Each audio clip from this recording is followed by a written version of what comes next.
है। इस सेशन में हम जानकारी लेंगे एक्लिप्स के बारे में। एक्लिप्स को किस प्रकार से प्रयोग किया जाता है, इसके बेसिक ओवरव्यू को देखेंगे ताकि आने वाले सभी प्रोग्राम्स में हम आसानी से एक्लिप्स का प्रयोग कर पाएँ। सबसे पहले हमारे पास यहाँ पे एक्लिप्स का फोल्डर अवेलेबल है। मैं इसका एक शॉर्टकट क्रिएट कर देता हूँ ताकि मैं बार बार इस फोल्डर में ना आकर डायरेक्टली उससे ओपन कर लूँ। राइट क्लिक करें एक्लिप्स पे, सेंड टू डेस्कटॉप, और यहाँ से मैं इसे क्लोज कर देता हूँ। अब देखेंगे डेस्कटॉप पे एक आइकॉन अवेलेबल हो गया है जो शॉर्टकट है एक्लिप्स का। मैं यहाँ डबल क्लिक करके इसे ओपन कर लेता हूँ। वर्क स्पेस डिफॉल्ट ही रहने देता हूँ अभी और ओके कर देता हूँ। मेरे पास यहाँ पे एक्लिप्स ओपन हो गया है। लास्ट टाइम मैं जिस प्रोजेक्ट में काम कर रहा था डिफ़ॉल्ट रूप में इसने उसी को खोल दिया है, लेकिन मैं सब कुछ यहाँ पे ओवरव्यू के रूप में क्लियर करना चाहता हूँ ताकि एक्लिप्स में काम करते समय हमें कोई प्रॉब्लम ना आए। यदि आपके पास कोई प्रोजेक्ट ओपन नहीं है तो कुछ इस तरह की स्क्रीन आपको एक्लिप्स में दिखाई देती है। एक्लिप्स में काम करने के लिए सबसे पहले आपको एक प्रोजेक्ट डिफाइन करना पड़ता है जिसके साथ आप आसानी से काम कर पाएँ। प्रोजेक्ट डिफाइन करने के लिए आप फाइल पे जाएं, न्यू पे जाएं। आप देखेंगे यहाँ पे काफ़ी सारे ऑप्शंस अवेलेबल हैं जिसमें सबसे पहला ऑप्शन जावा प्रोजेक्ट है। क्योंकि हम जावा के रिलेटेड प्रोग्रामिंग करने वाले हैं तो जावा प्रोजेक्ट यहाँ से सिलेक्ट कर लेता हूँ। यहाँ से मैं यहाँ पे मैं प्रोजेक्ट का नाम दे सकता हूँ।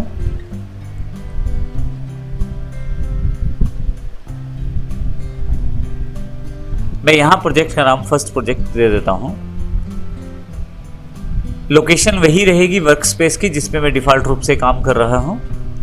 अब यहाँ से रन टाइम एनवायरनमेंट चूज कर सकते हैं। यहाँ पे JRE की सेटिंग्स दी गई हैं जिसका अर्थ है जावा रन टाइम एनवायरनमेंट। क्योंकि मैंने यहाँ पे जावा स्टैंडर्ड एडिशन का सबसे लेटेस्ट वर्जन जो कि 1.8 है डाउनलोड किया है, तो मैं इसके साथ इसे एग्जीक्यूट करना चाहता हूँ अपने सभी प्रोग्राम्स को। लेकिन यदि आप चाहें तो पहले से डाउनलोड किए पिछले वर्जन्स के साथ भी आप अपने प्रोग्राम की कंपैटिबिलिटी चेक कर सकते हैं। अर्थात पहले से जो वर्जन अवेलेबल हैं जावा के, अगर वो भी आपके पास इंस्टॉल्ड हैं तो उनके साथ भी कंपैटिबिलिटी आप वर्कआउट कर सकते हैं। अभी मैं यहाँ पे 1.8 ही रहने देता हूँ। बाकी सभी ऑप्शन अभी डिफ़ॉल्ट रहेंगी। आने वाले समय में हम बारी बारी से इन सब के बारे में भी जानेंगे। मैं नेक्स्ट कर देता हूँ अभी यहाँ से। देखिए यहाँ पे एक फोल्डर क्रिएट हो गया है फर्स्ट प्रोजेक्ट, उसके अंतर्गत एक सोर्स फोल्डर फिर से बना दिया गया है। ये ऑटोमेटिकली एक्लिप्स ने आपके लिए किया है। जितनी भी आपकी सोर्स फाइल्स रहती हैं जो हम टाइप करते हैं जावा फाइल्स के रूप में, वो सभी सोर्स फोल्डर के अंतर्गत आपको मिलेंगी आपके प्रोजेक्ट के अंतर्गत। और जब आप उन्हें कंपाइल कर लेते हैं तो फिर आपके इसी फोल्डर फर्स्ट प्रोजेक्ट के अंतर्गत आपको बिल के अंदर वो आपको फाइल्स मिलेंगी जो क्लास फाइल्स आपकी रहेंगी। तो इसका अर्थ ये हुआ कि जितनी भी सोर्स फाइल्स जावा फाइल्स हैं वो सोर्स फोल्डर के अंतर्गत, और जितनी भी आपकी क्लास फाइल्स हैं वो बिल फोल्डर के अंतर्गत आपको मिलने वाली हैं। यहाँ से मैं इसे फिनिश कर देता हूँ। जैसे आप फिनिश करेंगे आपके लेफ्ट हैंड साइड पे प्रोजेक्ट एक्सप्लोरर में यहाँ पे फर्स्ट प्रोजेक्ट के रूप में यहाँ पे अवेलेबल हो जाएगा एक फोल्डर। यहाँ यदि मैं इसे एक्सपेंड करूँ तो आप देखेंगे इसके अंदर 2 सब फोल्डर्स हैं। सोर्स जिसमें हम अपने जावा कोड्स को डिफाइन करेंगे, और एक है डिफ़ॉल्ट रूप में जावा रन टाइम एनवायरनमेंट के द्वारा इंपोर्ट किया गया फोल्डर जावा JRE सिस्टम लाइब्रेरी, जो कि हमारा लेटेस्ट वर्जन से रिलेटेड है। अगर आप इसको एक्सपेंड करें तो इसमें आपको काफ़ी सारी फाइलें पहले से लोडेड मिलेंगी जो आपके जावा के कोड को चलाने के लिए आवश्यक हैं। अभी हम इसको भी डिस्कस नहीं करेंगे और इसको मिनिमाइज कर देता हूँ यहाँ से मैं। अब यहाँ पे आपके पास सोर्स फोल्डर क्रिएट हो चुका है। यहाँ पे हम लोग अपने जावा प्रोग्राम को डिफाइन कर सकते हैं। अब यहाँ पे हम कुछ इंपॉर्टेंट पॉइंट को डिस्कस करने वाले हैं जिसमें सबसे पहले हम बात करेंगे जावा की फाइल्स को किस प्रकार से बनाया जाए। सबसे पहले जावा की फाइल बनाने के लिए आपको जावा की क्लास डिफाइन करनी पड़ती है। इसके लिए हमें मैन्युअली एक्लिप्स में कोडिंग की ज़रूरत नहीं है। हम सोर्स पर जाएंगे, राइट क्लिक करेंगे, न्यू पर जाएंगे और यहाँ से क्लास को क्लिक कर देंगे। जैसे ही आप क्लास को क्लिक करेंगे आपके पास एक डायलॉग बॉक्स ओपन हो जाएगा जिसमें आप बेसिक सेटिंग्स के द्वारा अपनी क्लास को डिफाइन कर सकते हैं। तो यहाँ पे जो सेटिंग्स है उसको चेक कर लेते हैं। सोर्स फोल्डर जो जहाँ पे आपकी जावा फाइल सेव होने वाली है, यहाँ पे हमने अभी कोई पैकेज डिफाइन नहीं किया है। डिफ़ॉल्ट रूप में जावा में पैकेजेस के रूप में काम होता है, लेकिन अभी इसको आगे डिस्कस करेंगे। इसके अतिरिक्त यहाँ सबसे इंपॉर्टेंट पार्ट मुझे नेम डिफाइन करना है मेरी क्लास का। मैं इसे यहाँ पे डिफाइन कर देता हूँ टेस्ट। ध्यान रखिएगा क्लास का नाम आप हमेशा कैपिटल लेटर से शुरू करें। हालांकि यदि मैं इसे स्मॉल लेटर से भी शुरू कर दूं तो भी मेरा कोड चल जाएगा, लेकिन बेहतर रहेगा कि हम जावा की कन्वेंशंस को फॉलो करें, जावा के बेसिक रूल्स को फॉलो करें। उस केस में हमें ध्यान रखना होता है कि हमारी क्लास का नाम जो है वो कैपिटल लेटर से शुरू होना है। इस कारण से मैंने यहाँ पे टी को कैपिटलाइज कर दिया है और टेस्ट हमारी क्लास यहाँ पे डिफाइन हो रही है। तो नाम मेरी क्लास का टेस्ट है। इसके अतिरिक्त यहाँ पे मॉडिफायर्स हैं, पब्लिक, पैकेज, प्राइवेट, प्रोटेक्टेड। इसकी जानकारी हम आने वाले सेशंस में लेने वाले हैं। सुपर क्लास की जानकारी भी हम आने वाले सेशन में लेंगे। इंटरफेसेस को भी जानकारी लेंगे हम आने वाले सेशन में। अभी बाकी सभी सेटिंग्स वैसे ही रहने देता हूँ, लेकिन एक इंपॉर्टेंट सेटिंग है public static void main function को इंक्लूड करना। यदि आप जावा के कोड को रन करना चाहते हैं तो ज़रूरी है कि आपके पास एक special function public static void main आपके पास इंक्लूड होना चाहिए। तो मैं यहाँ इसे क्लिक कर देता हूँ ताकि मेरे प्रोग्राम में ये इंक्लूड हो जाए। फाइनली फिनिश कर देता हूँ।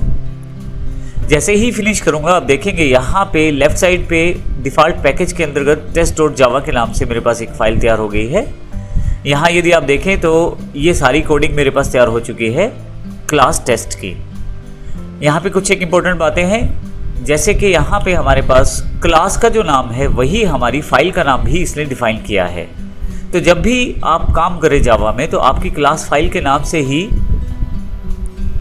आपके पास आपकी फाइल का नाम होना चाहिए। जैसे मेरे पास क्लास का नाम टेस्ट है तो यहाँ पे मेरे पास फाइल का नाम भी टेस्ट ही है और सेम लेटर्स के अंतर्गत। यहाँ पे देखें आप, मेरे पास स्टैटिक वॉइड मेन एक फंक्शन अवेलेबल हो गया है। मैं अभी कोडिंग में नहीं जाता, अभी हम डिस्कस करेंगे कि एक्लिप्स में प्रयोग किस प्रकार से किया जाता है जावा को, और एक्लिप्स के बेसिक इंटरफेस की जानकारी हम इस सेशन में लेने वाले हैं। तो अभी मैं यहाँ पे एक default line print clear available कर देता हूँ ताकि मेरे पास आसानी रहे काम करने में।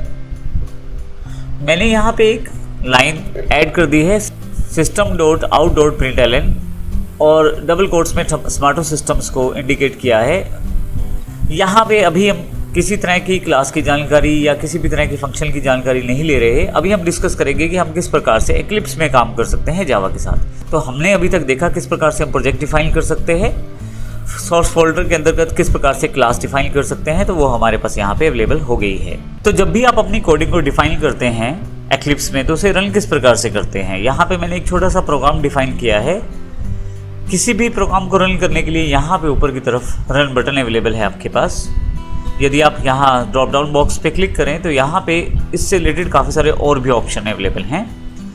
अभी मैं केवल यहाँ पे क्लिक कर देता हूँ रन पे, और यहाँ पे देखिए आपके पास सेव एंड लॉन्च का ऑप्शन आ जाएगा। मैं इसे ओके कर देता हूँ।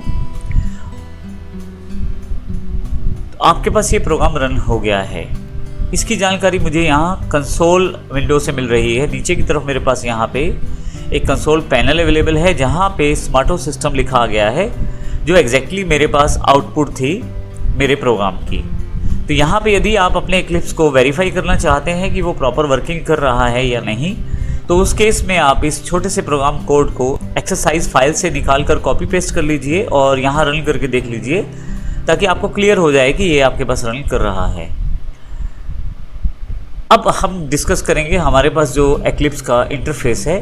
तो जैसे अभी हमने देखा कि प्रोग्राम को जब हम बनाते हैं इनिशियली तो आपके पास एक पैकेज और सोर्सेज को डिफाइन करना पड़ता है। ये सभी चीज़ें आपके पास पैकेज एक्सप्लोरर में यहाँ पे दिखाई जाती हैं।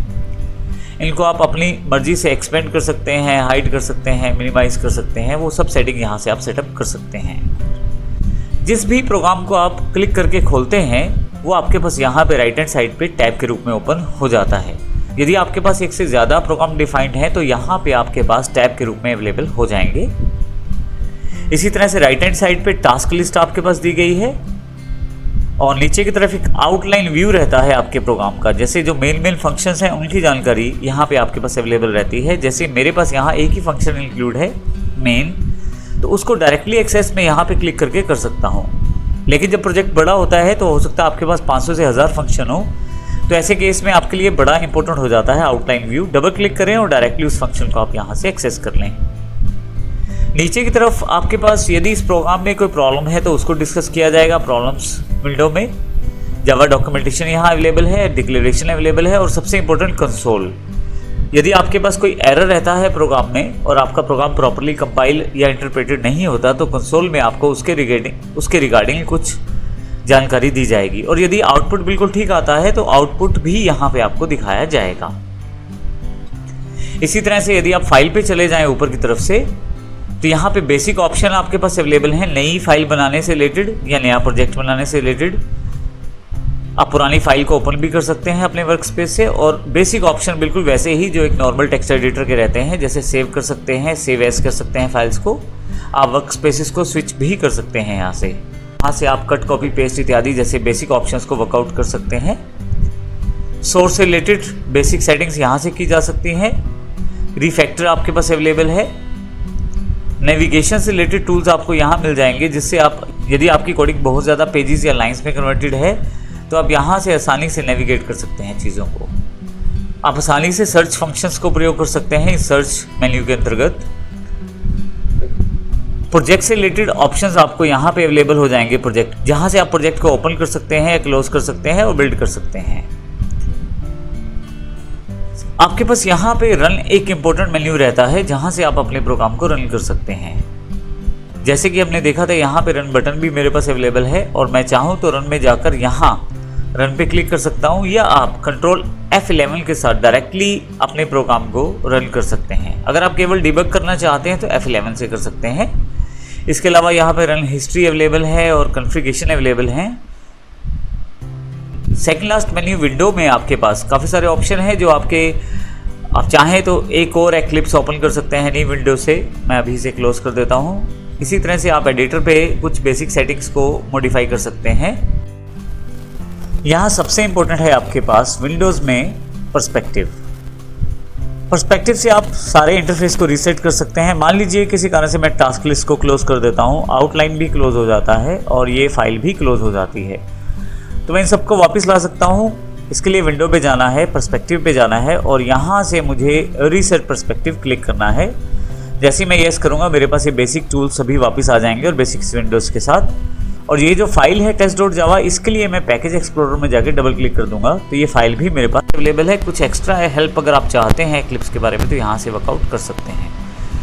तो अभी हमने इस सेशन में जानकारी ली किस प्रकार से एक्लिप्स को हम खोल सकते हैं, एक्लिप्स में अपनी क्लासेस को, एक्लिप्स में अपने प्रोजेक्ट को डिफाइन कर सकते हैं, अपनी फाइल को डिफाइन कर सकते हैं, रन कर सकते हैं। तो मैं उम्मीद करता हूँ यहाँ पे ये सब चीज़ें क्लियर हैं आपको। और अगले सेशन में हम जानकारी लेंगे अपने पहले प्रोग्राम के बारे में और इसके बेसिक कॉन्सेप्ट की जानकारी लेंगे कि क्या क्या चीज़ें हम जावा के प्रोग्राम में प्रयोग करते हैं और जावा के प्रोग्राम को किस प्रकार से रन करते हैं। धन्यवाद।